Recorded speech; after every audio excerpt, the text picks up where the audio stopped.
Hello, good evening and welcome to Look North. A man from Sheffield is beginning a life sentence tonight after murdering his common-law wife and encasing her head in concrete. It's emerged that Kenneth Peatfield had previously been jailed for plotting to murder his first wife and their 10-year-old daughter. The house of horror in Sheffield, where police believe Kenneth Peatfield hacked his partner Susan Craven to death a year ago, leaving her severed head encased in a block of concrete in the garage. Peatfield denied Mrs. Craven's killing, but following his conviction today, it was revealed that the pipe engineer from Lancashire had previously served a 10-year sentence for plotting to have his first wife and daughter killed in Oldham to get his hands on insurance money. After release from jail and living a new life in Sheffield, it's believed Peatfield committed murder himself because he wanted his teenage lover Faith Warner, an innocent pawn in the plot, to move in to replace Susan Craven in his life. I think Peatfield is one of those people who is truly evil and will stoop to any lengths to fulfill his ambitions. Now Kenneth Peatfield is beginning a life sentence. The first miners' strike for 15 years is to go ahead on Monday after last-minute crisis talks failed. 3,000 miners in the region will take part in the strike caused by a pay dispute with RJB Mining. One person died and 5 others were injured in a crash on the A59 near Knaresborough today. 2 cars and a van were involved in the accident at 7 a.m. near the Goldsborough roundabout.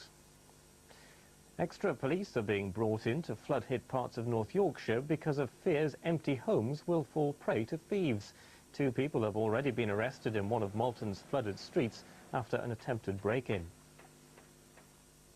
A man's appeared in court in Barnsley charged with murdering his mother. 60-year-old Mary Whelan was found strangled at her home in Hoyland last Sunday. Michael Armes was remanded in custody for a week by magistrates. Police in North Yorkshire are hunting arsonists who set fire to the home of a couple in their 80s. An ignited firelighter was pushed through the letterbox of their home in Constable Burton near Leyburn. The couple put out the fire and were unhurt.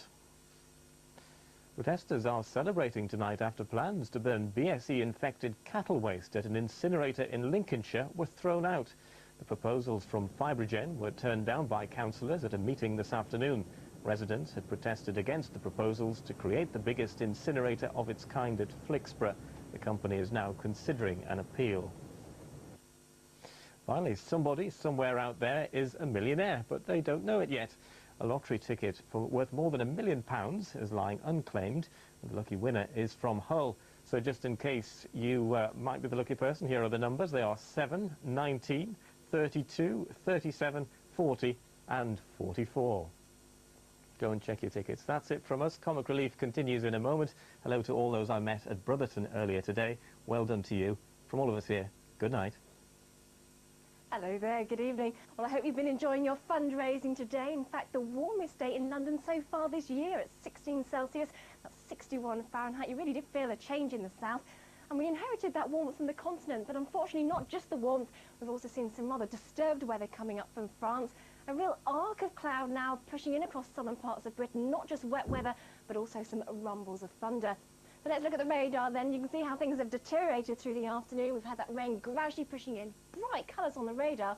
Some locally very heavy rain, some quite nasty conditions on the roads.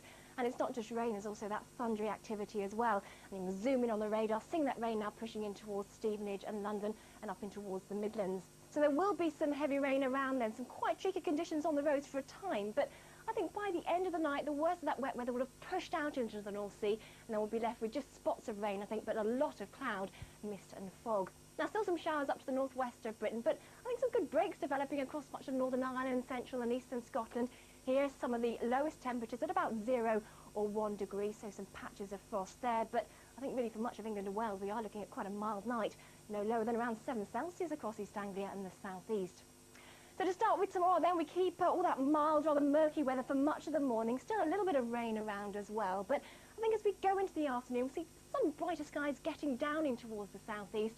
And I think for many areas in the afternoon, there will be some sunshine around. In fact, quite pleasant across southern and eastern parts of Scotland compared to today. But there will be showers to the northwest, some showers into Northern Ireland as well, and maybe to the west of the Pennines. And temperature-wise, about 9 or 10 in the north.